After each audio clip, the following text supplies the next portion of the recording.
This took place in Wakefield, Massachusetts, and this is in the iconic area of New England. It's a beautiful area, those kind of towns that you want to take a picture on every corner that you see. People love this area, and the people that live in this area, most of them are the kids of founding families, so now they're grown-ups, and of course it's just not, directly connected, but they come from the founding families, or at least most of them do. I thought that it was pretty interesting that most people that talk about this case emphasize on how people that is from this area try to stay in this area and to raise their families there. I guess it's a town that most people really do like. Another thing that I thought it would be interesting to mention is that in this town, even though it's not small, most people know other people. Like, you'll know your neighbor because, they were friends with your parents, or your grandparents were friends, or, they were just like, most people knew everyone in more of a personal level. Now, in March of 2006, Michael Samiti, he's a 39-year-old man who was married and had 3 kids. He was born and raised in the area, and like most people, as I mentioned before, decided to stay here, or there, I should say, to raise his own family. He is a co-owner of the company that his dad, I think he started the company. His name is also Mike, so I'm gonna refer to him as Mike Sr. and Mike Jr. Now, they also had a partner, somebody else who was a friend of Mike, both Mikes, I should say, and they were pretty involved in the community, so every time that somebody asked about him, most people would say that he was a really nice guy. Michael Jr. and Mike Sr. too, because, the family was from the area, and the friend that was working with them was also somebody that was really respected in the area. Now they have a concrete company, it's called Allstate Concrete, and the business at this time was blooming. Like, they had jobs everywhere, so they had bids everywhere, and they were getting all these different projects that they were working for, and it was a lot of money that they were bringing in. But since they started the company, they were working a lot as well. The 3 of them did put a lot of effort into growing this company, and it became one of the most important ones in the area. Now, when they were not working, when Mike Sr. and Mike Jr. weren't working, they wanted to spend time with the family, so they had a home in the New Hampshire area. This was by the lake, and I'm going to refer to this house as the lake house. They would go there in every opportunity they had, even if it was on a weekend or if it was only, for the entire summer, whatever time they had. They liked to go and spend time there. They used to joke about, the 3 generations going to this lake house, so it was a great adventure, and usually it would go Mike Sr., Mike Jr., and the kids, Mike's kids. So it was kind of a fun activity that they used to do together as a family. Now, on Monday, March 13, 2006, it was like any other day, and Mike Sr. is getting to their business.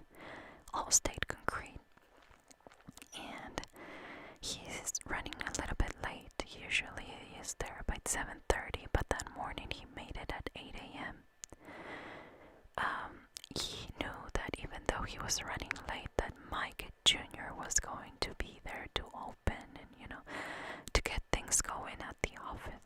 So he didn't think anything of it, or he wasn't worried or in a hurry to get there. When he tries to open the door, there is something that is blocking it. So he pushes really hard, and when he looks down, so he kind of squeezes in, or at least his head to look down, he sees a body that is covered in blood. The person was face down and he got scared, so since it was dark and he couldn't see, he just ran outside and called the police. Right after that, he realizes that he couldn't find his son. So he started calling his son, Mike, Mike, Mike. But Mike wouldn't answer. He ran upstairs to the son's office, Mike Jr., and he saw him under his desk. He was shot in the face. At 8:10, the police arrived at the scene and found Mike's dad. So Mike Sr., it's kind of confusing, at the door yelling, Michael, Michael, they killed my son. They identified the body that was blocking the door as Chester Roberts, part-time employee. He was born and raised also in the area, and he was a very active member of the community. Everyone loved that guy, and he was probably in his 50s. They don't talk too much about him, but according to the pictures that I saw about him, I think he was in that age range. Now, they go upstairs, police go upstairs, and they find Mike. The case, I don't know why, but they have different way of handling this kind of investigations. And it went directly to the state police. And the state police wanted to work with the local police to get this investigation started. They knew from the get-go that it wasn't money related because there was nothing missing, so they just knew that it wasn't money related. But under all the circumstances and what they could find as a preliminary investigation of the area, they thought that the killer probably killed Mike, then run downstairs, and when he was trying to get away, he probably ran into Chester. He was, the killer was hiding somewhere, and he saw that Chester got in the office and shot him in the back. So it made it seem like the person wanted Mike to be dead, and Chester just got on the way, so he happened to be at the wrong place in the wrong time. They had no cameras at the business, so they checked the neighborhood for they got a total of 4 videos from different cameras in businesses. Because of that, initially they determined that Mike and Chester were killed between 7:40 and 8:04 a.m. Now everyone in the town knew at this point, and Mike's wife kind of overheard that something was going on. The police was in the area, and she ran to Mike's office. And that's when the police told her that, it wasn't just an accident that happened, but that her husband was dead. They sent her home. They said that they were going to pay her a visit soon, that she can't really see the body or get into that area. And this point, detective goes back to Mike's dad, so Mike Sr.'s home, and they wanted to ask him a few questions since he was the one who found both of the bodies. They wanted to get some kind of lead or something so they could start investigating. Mike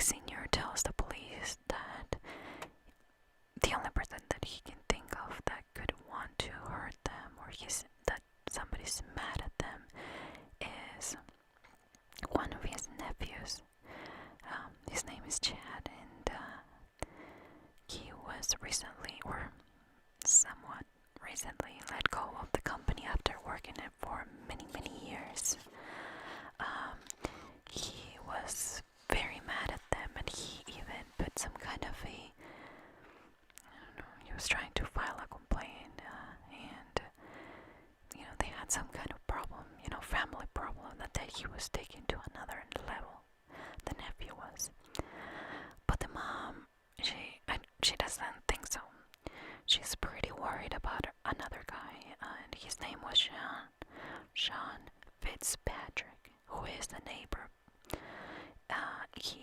He's a neighbor in the lake house. He is not where the actual family lives, but he's a neighbor on, the lake house, which is about a couple hours away from the area.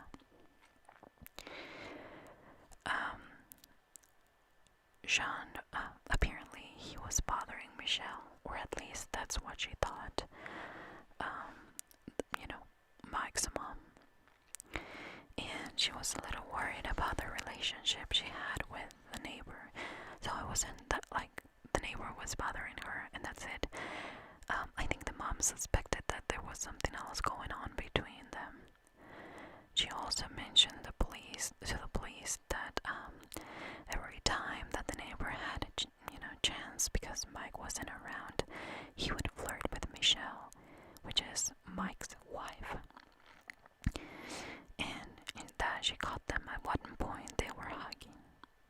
So that made her feel like something was going on between them, and maybe he had something to do with Mike's, killing. Police started investigating both leads, the nephew who was mad at the family, and also Sean, the neighbor who was flirting with Mike's wife. The police at the same time, for some reason, they started to think that this could be something from the organized crime, some kind of, even the mafia or something, because they started investigating and the company was getting a lot of new projects. And this kind of bits and stuff that you get, they, tend to be a little bit more hard to get for a smaller company like they had, and they didn't know how they were getting all these bids accepted, and they knew that was sometimes a dirty business. So the police was also kind of investigating the company and trying to find something that didn't look right. Now at this point the police visited Sean, which is the neighbor from the lake house. He lived there. People in the area described him as a nice guy who was always looking after the houses of the people who didn't actually live in the neighborhood, but they had their summer houses there. They questioned him and they asked him in specific if he had a relationship with Michelle. And he, at that point, he makes it clear that he had no relationship with her, but that they are very good friends. That, that the mom was probably misinterpreting, the hug that they had 6 months ago. He also said that he was at home at the time of the murders and that he saw even a neighbor that was walking by at around 9 a.m. on that day. But, that would make it impossible to go kill Mike and come back by 9 a.m. to his house to say hello to, the neighbor. He also said that he was a good friend of the family, and that even the kids call him Uncle Sean. When the police ask him who he thinks could have done something like this, he says that it's obvious that Mike was involved with the mafia, and that in order to grow their business, they were, the family was involved in some kind of business, or that they were getting involved with organized crime or some kind of, not legal activity. Then the police leave and talk to the neighbor who was supposed to say hi or wave hi to him that morning, and she confirms that she did walk that morning and that she did see him drinking his coffee in his front yard. By confirming that, the police now know that it would have been impossible for him to come back in time to say hi to the neighbor because of the 2 hours that he would need to drive from where Mike was killed to where he lives, by the lake house of the family. That leaves the detectives thinking about the mafia involvement in this double homicide. Now even the people in town saying that maybe the family did get involved with some kind of, with the wrong crowd and were trying to make money a little bit easier, and that this was probably some kind of inner job. And also, people were speculating that it was going to be one of those cases that were never going to be solved because of the mafia involvement in this. Now, and they also had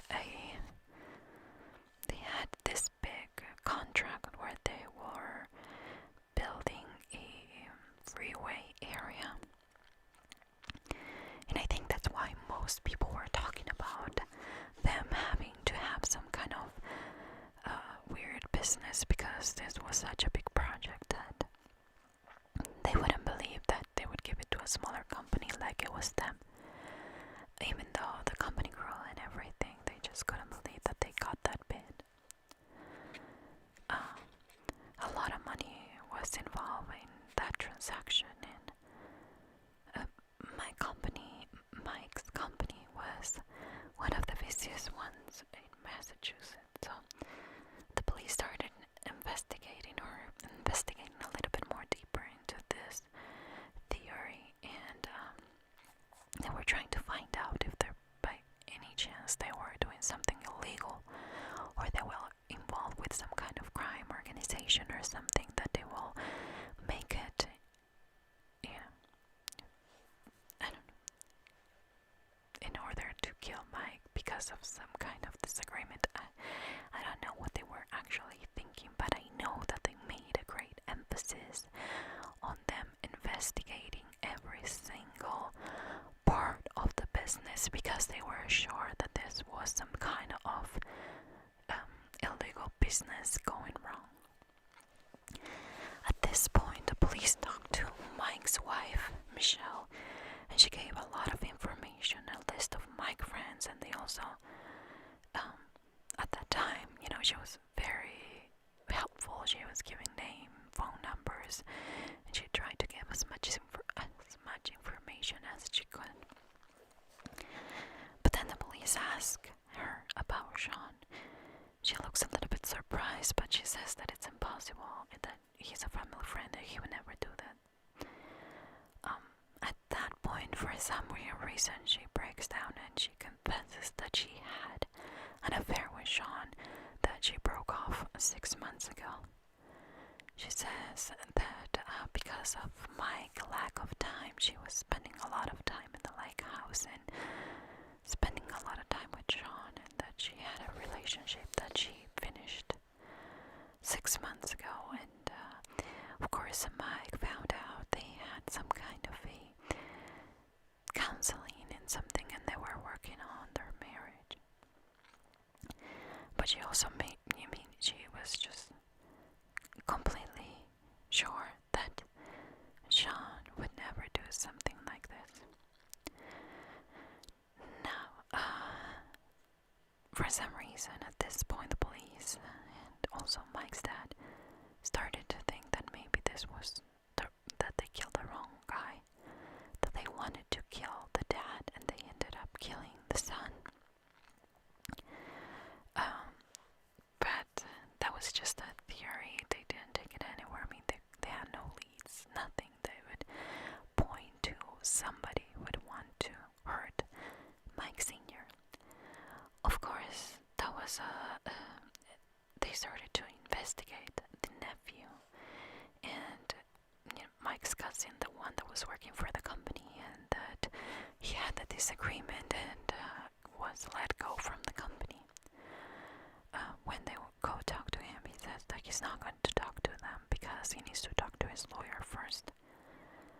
Of course, that was a little bit suspicious, so the police got even more interested in him.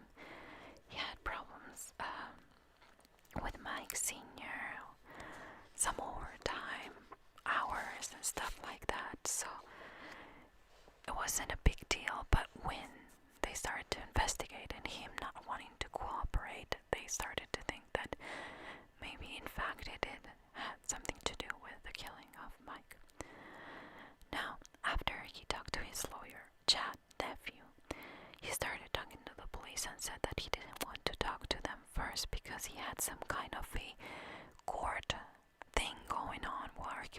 to get some money from Mike's company for letting him go. When the police asked him where he was at the time of the murders, he says that he was working 50 miles away from, the company, or the office where Mike and Chester were killed. He said he had nothing to do with it, but the police told him that until they can corroborate his alibi, he's still a suspect in this case, especially because he had a motive, or he had a reason to hurt this family. Police finished going through the camera footage and saw that Mike Jr. Got to work at around 7:40. A few minutes later, they see a Ford truck getting in the parking lot. Then they caught Chester Roberts walking around outside the office area. When they try to go through the footage, they can't see the driver of the dark Ford truck. And they can't get the license plate number either. Now, 2 weeks later, the police find out that around the time of the murders, 3 houses in the Lake House area where Mike and his family had the house, 3 of the houses were broken into, and one of them was Mike's home. They asked Mike Sr., and he said that he was advised, but that he hasn't had the will. I don't know, he was just too sad to even go there. He was processing his son's death. Now, they go with Mike Sr. to the lake house, and they start to go through each one of the rooms, and they realize that a rifle and the ammunition for the rifle is missing from the house. When they asked the kind of gun that it was, they quickly realized that it was the same gun, or same kind of gun that killed Mike and Chester. Now, police checked the surrounding areas of the lake house, and they found the truck. It was a dark green, like the one they saw in the security cameras. It is covered in dust, so it seems like nobody used it in a month.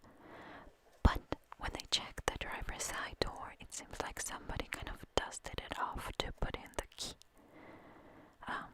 As if somebody was going, like if somebody used it, it seemed like somebody did use it, but they didn't care to remove the dust from the outside, or maybe they didn't want other people to know that, that person was using that car that obviously was parked and being stored at the time.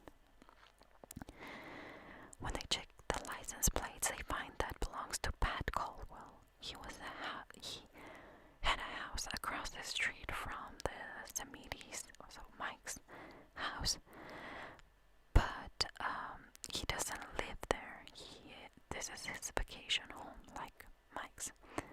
He lives in Florida during the winter time, and he hasn't been to this vacation home in months. And he says that nobody has,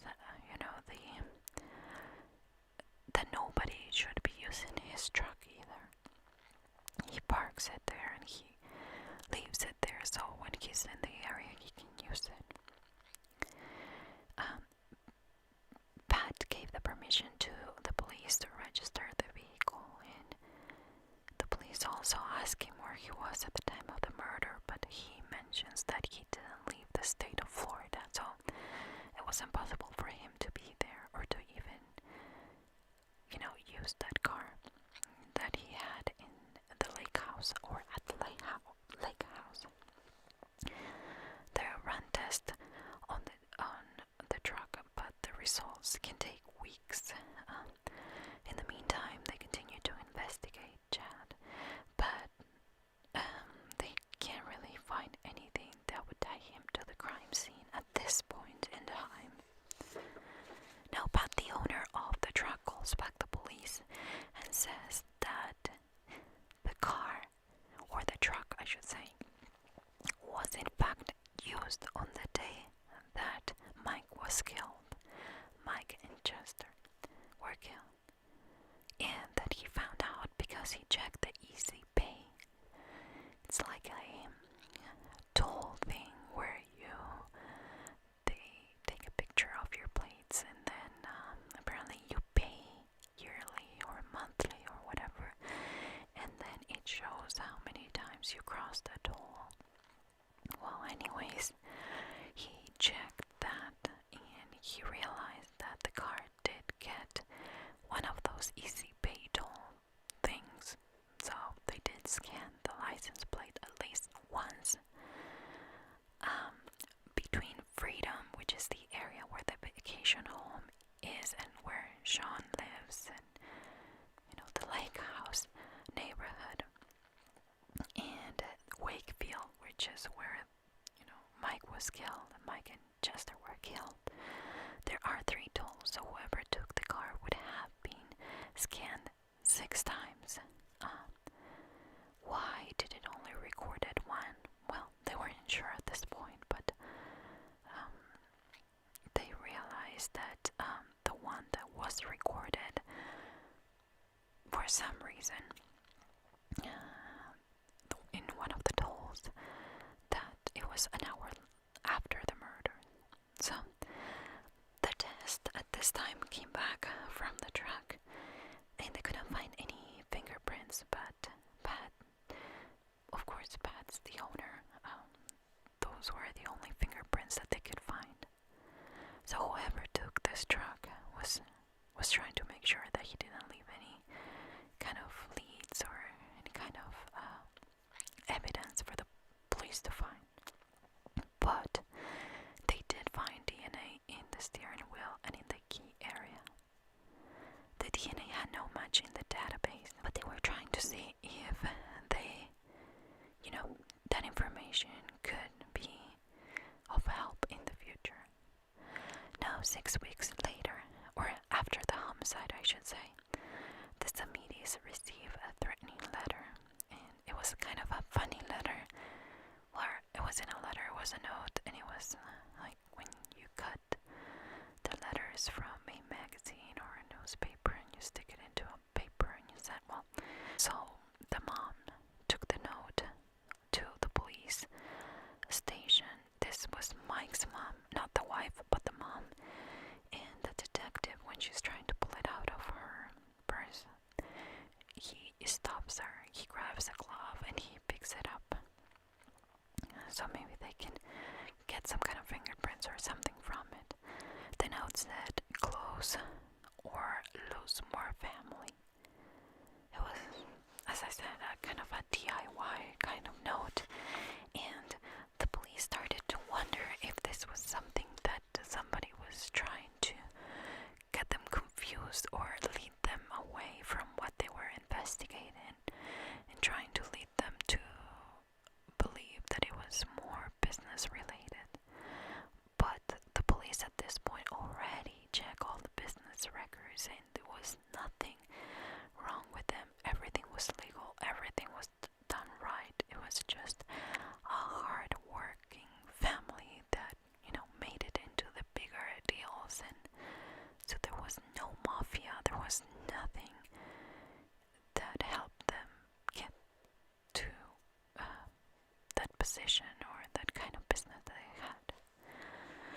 So the police went back to Sean's house, but he said he wasn't going to talk to them now. He didn't want to talk to them. He was not polite. He was pretty rude, actually, and said that if they wanted to talk to him, he would have to have a lawyer present.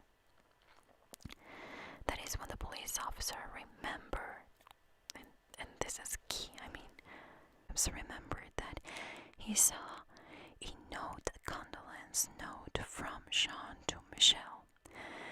In that note, he was thinking, what if he licked, to close the envelope? Maybe we can get the DNA from there and try to match it to the one that we found at the truck. So he goes to Michelle's house and he asks for that note. They run the test, and they are trying to see, of course, if they can match it. But in the meantime, they reinvestigate his alibi. So they go back to Sean's neighbor. Her name is Amber, and for some reason, she remembers that that day she kind of was late to her walk, so she misinformed the police in the first place. She didn't walk by Sean's home by 9:15. She walked by Sean's home at around 9:45. Now she mentions this because then she remembers that she was helping a friend, so she was late to her walk. She was a very nice lady, and she had a schedule, so I think when the police asked her in the first place, she kind of gave this, the time as usual, what she usually does at that time, and she didn't specifically think about the time that she stopped by or walked by Sean's house that day. Now, with Sean with no more alibi and with the DNA, they were just hoping to try to find some kind of connection that would lead to an arrest. If in fact he was back at his home at 9:45, that would be more than enough time to go kill Mike and then come back and be on time to say hi to his neighbor. Now, when they compare the DNA, it actually matches. Surprise, surprise. So police had enough evidence to arrest and charge Sean. They charge him with first-degree murder.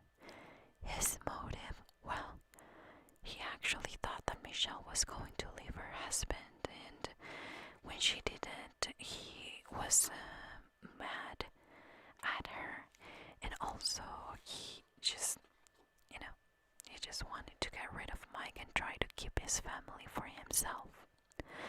Now police think that Sean took Patsy's, the neighbor's truck. He went to the 3 different tolls, paid in cash, and got to Wakefield at around 7:30 a.m. He waited for about 10 minutes for Mike to get to his office, waiting for, his truck. And when he got there, he waited for him to settle into his office. Then he confronted him with the gun, with, Mike's own gun that he kept at his lake house. And he shot him twice and run. While he was running, probably because of the gunshot noise or something, one of the workers, in this case Chester, got into the office, and even though Sean was hiding, he just didn't know how to get away from the office, so he ended up shooting Chester in the back and running away from the place. Now, he probably went back in the car, went back all the way to his neighborhood, and paid the other 3 tolls in cash. For some reason, the police think that one of the times that he paid cash didn't go through, so it actually charged or is showing in. That's why it's showing just once in the easy pay that the owner mentioned to the police. Now at this point he gets 2 life sentences without parole. And the saddest part of this, and not because it's a business or anything, but the dad could never recover from this, could never recover of the people thinking that they were involved in some kind of business or dirty business in order to grow their family, and he just couldn't go back to his office or his company where his son was killed and where his friend was killed. It's such a sad story, and I think that most of the research that I've done, it kind of points to the company being involved with some kind of mafia or dirty business, or climbing the ladder in an easy way by involving themselves with the wrong crowd. And it was actually the silly, not silly, but I don't want to say silly, but it was just one of those things that you would never think. I mean, he tried to Sean tried to cover all his bases with the neighbor, the alibi, the drug, everything, but he just didn't count on cameras that were going to film him. The easy pay that didn't go through, it was just like it was meant for him to get caught. And for something that, it wasn't even worth it. I mean, as I always say, killing somebody, it's never worth it, but just because he was jealous that Michelle chose to stay with her family, I mean, it's just one of those things that make you wonder again what is going on through his mind while he decides and plans, because this was planned. He didn't wake up one day and decided to go and do it. He thought of every single detail to try to get away with it, and his actual motive was to keep Mike's family for himself. I mean, you're not gonna replace the guy. Anyways, that's not the point. This is another sad story that at least got resolved, that they got justice. I hope that it was an entertaining video.